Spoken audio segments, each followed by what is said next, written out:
Hey everyone, this is a Ragtime Rant with Mr. Shroom, and I'm going to be talking about Plasma Burst 2 and the population of Plasma Burst 2 and how it's changed.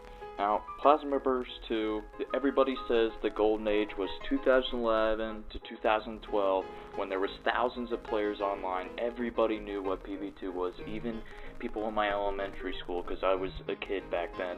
And everybody was talking about it. Everybody knew what it was because it was the top of the line Flash game. Now, since then, it's been a long time. It's been about 8 years since those days. The population is way down, and the remnants of the community have a habit of blaming a lot of things for this. There's a lot of reasons I see, and here's a couple of them. Eric doesn't update the game enough. People don't support the game enough. The game isn't advertised enough, or the game isn't high quality enough, and I tend to disagree with all those reasons. And here, let me tell you what I really think is the reasons for PB2's decline. And the number one reason is just flat out, most PC gaming has shifted towards clients like Battle.net, Steam, Origin, Epic Games, you name it. We all know some of the AAA game clients that everybody is using to play their high-quality games. I believe that this, in large, is the biggest reasons for PB2's decline. Now, the second reason is that Flash is going to be canceled in 2020, and PB2 runs on Flash, so a lot of people don't even affiliate with themselves with Flash, especially because it's well known for having security flaws in its code.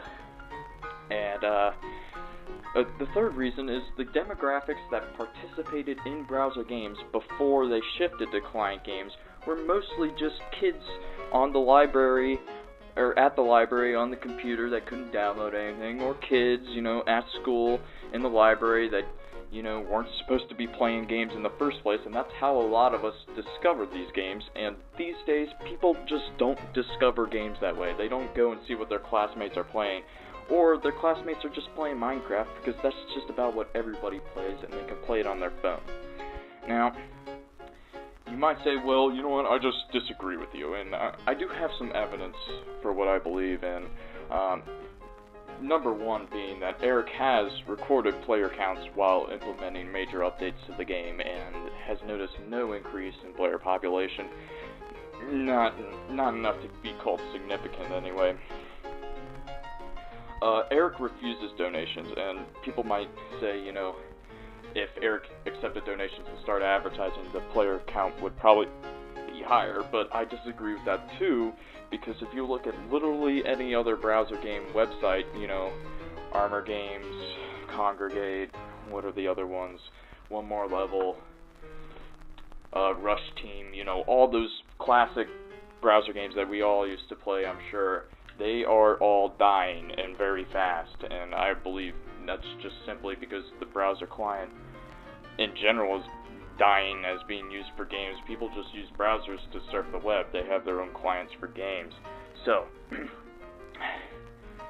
there are a couple of conclusions to be drawn, and that's most importantly, it's no one's fault for the death of PB2 and its decline, frankly. I'm not even going to say it's dead, because I'm sure the rest of us who are still here are dedicated enough to stick around until PB3.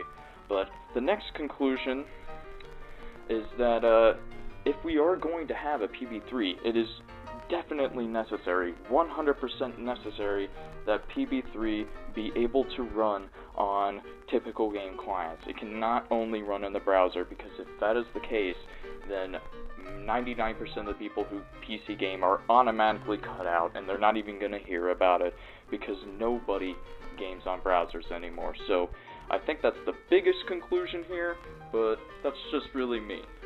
Do you have any thoughts on this? Throw them down in the comments. I'm glad you've listened to my entire Ragtime rant, and I hope you enjoyed it.